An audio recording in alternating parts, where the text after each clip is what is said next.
sequences and series. Technically, we are not going to be doing series, so you can just cross off the series part of this. We're only going to be talking about sequences. Saying a collection of objects is listed in sequence means the collection is ordered so that it has a first member, a sub 1, a second member, a sub 2, a third, a sub 3, and so on, all the way to a sub n.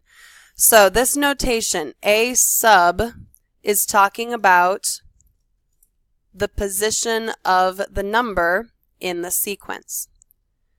So a little 1 means a sub 1, and it refers to the first term. A little 2 is a sub 2, and it refers to the second term. A sub n would then be referring to the nth term. So here's our first sequence, 3, 6, 9, 12, 15.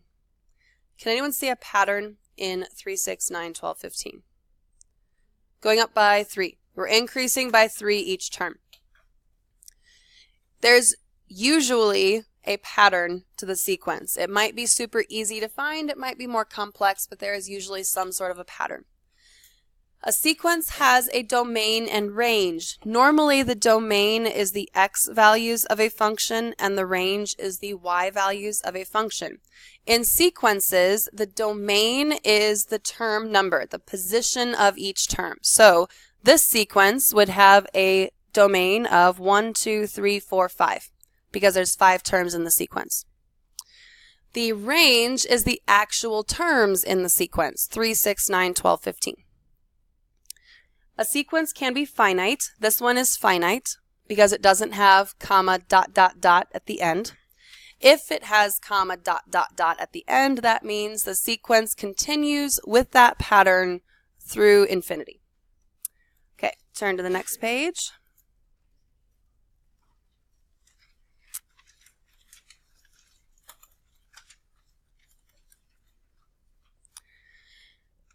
Here are 3 sequences written using some sort of formula.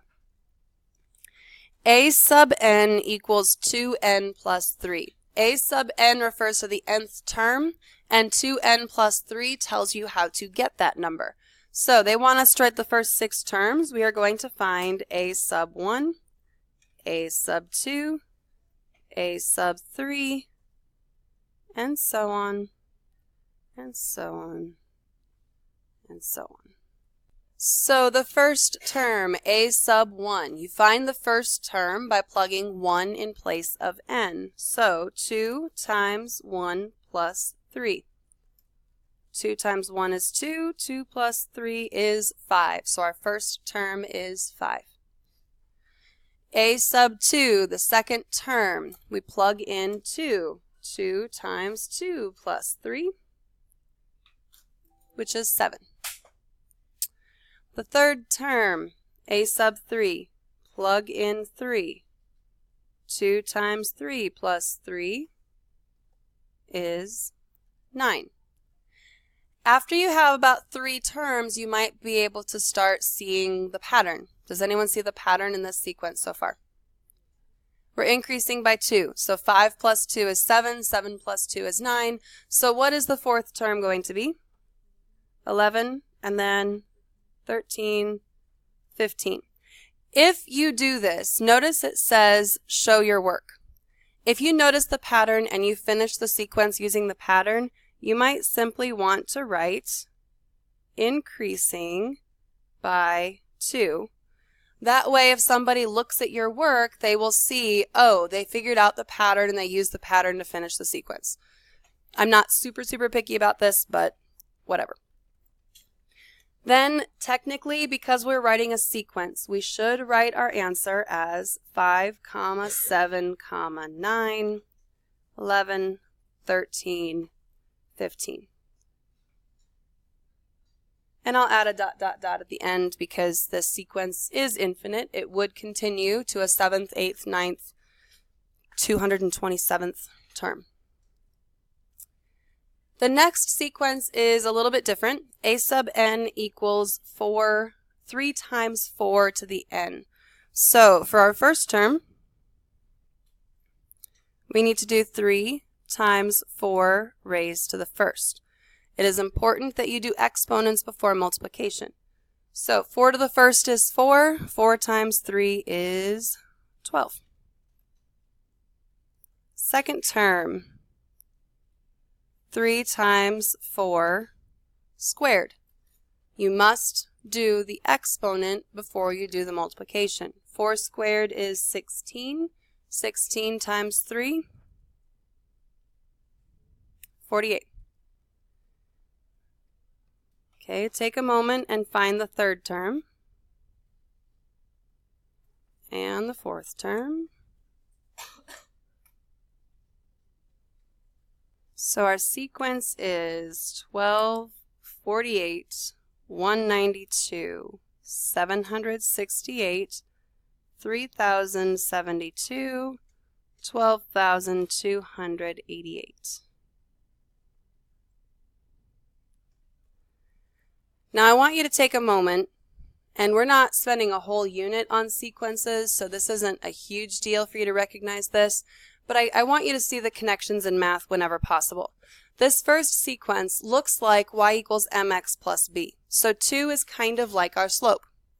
Notice we are increasing at a rate of 2 per term. This next one is actually called a geometric sequence. Notice the 4, we're multiplying by 4, and 4 is what's being raised to an exponent. So we are repeatedly multiplying by 4. 4 to the third means 4 times 4 times 4. So because of that repeated multiplication of 4, the pattern is multiply each term by 4. Okay, there's a slight typo in this one. It should be a sub n equals -2 inside the parentheses, n minus 1 outside of the parentheses. So that is the corrected problem. This one's a little weird because we've got n minus 1 in the exponent instead of just n. So our first term, we are going to do -2 raised to the 1 minus 1. What is 1 minus 1? 0. So somebody try -2 to the 0 in their calculator. What do you get? 1. Anything raised to the 0 power is 1. The next term, -2 raised to the 2 minus 1. You have to do the subtraction in the exponent before you use the exponent. So 2 minus 1 is 1, and -2 to the first power is -2. The next one would be -2 raised to the 3 minus 1, and so on and so on. So see if you can finish that sequence. Notice in that sequence, -2 is the number being raised to the exponent, and take a look at what the pattern is. We're multiplying by -2. 1 times -2, -2 times -2, and so on. All right, now we're going to get into one specific type of sequence. It's like our first sequence, a sub n equals 2n plus 3. This is called an arithmetic sequence. It looks like arithmetic, but technically it's pronounced arithmetic. An arithmetic sequence is a sequence formed by constant addition or constant subtraction. So the technical definition, the difference between consecutive terms is constant. This is called the common difference D. So if you take the second term minus the first term, the third term minus the second, the fourth term minus the third, anytime you take a term minus the term in front of it, you're going to get the same number in that sequence. And the formula for writing an arithmetic sequence is written right here. A sub n equals a sub 1 plus n minus 1 times d. A sub 1, do you guys know what a sub 1 means? Think about what we've been doing up here. What was a sub 1? The first term. So a sub 1, I do not want my keyboard. A sub 1 means the first term. And D means the common difference. We'll use this formula in a second. First, on A, B, and C, we need to figure out, are these arithmetic sequences or not? We need to look at, is Is this sequence created by adding or subtracting the same number for every single term? So take a moment and look at each sequence and talk with the people next to you and try to decide, is there a common difference making it arithmetic? Or is there no common difference making it not arithmetic?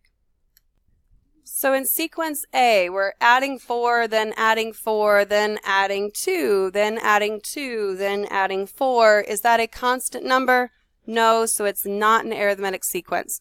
In an assignment, if it asked you to explain why or why not, you would simply say no common difference.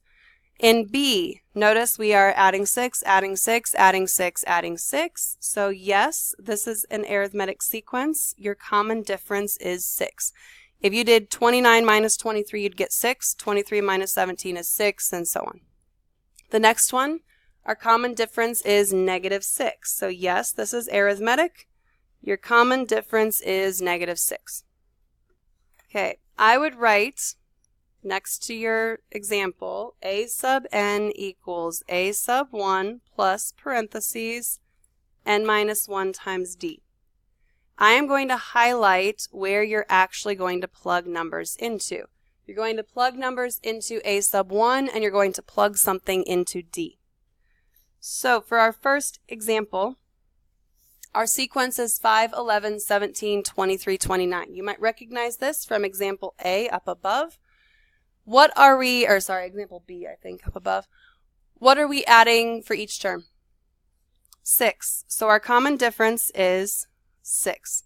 So we are going to write that our nth term, we're plugging something into a sub 1. What is our first term in this sequence? 5 plus parentheses n minus 1, and then we plug our common difference 6 in. Your next step is to simplify that and make it look prettier. What could we maybe do with the times 6 and the parentheses? Multiply. It's written a little bit backwards, but we're basically going to do the distributive property going from right to left. So we have 5 plus 6n minus 6, and now we can combine like terms. Our nth term, a sub n, is going to equal 6n minus 1. Up here, this should say find a sub 25. They want us to find the 25th term. So plug in 25.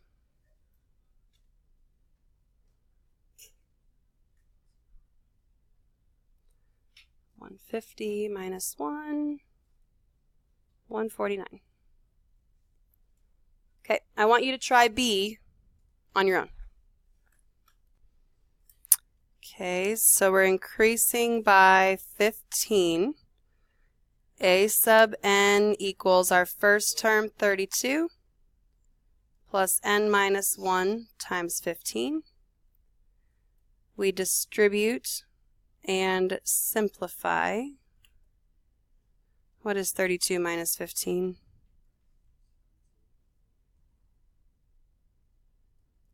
So a sub n equals 15n plus 17.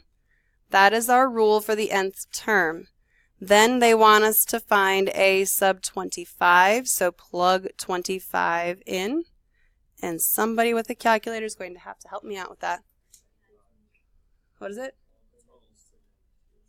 392? That's fine. So your 25th term is 392.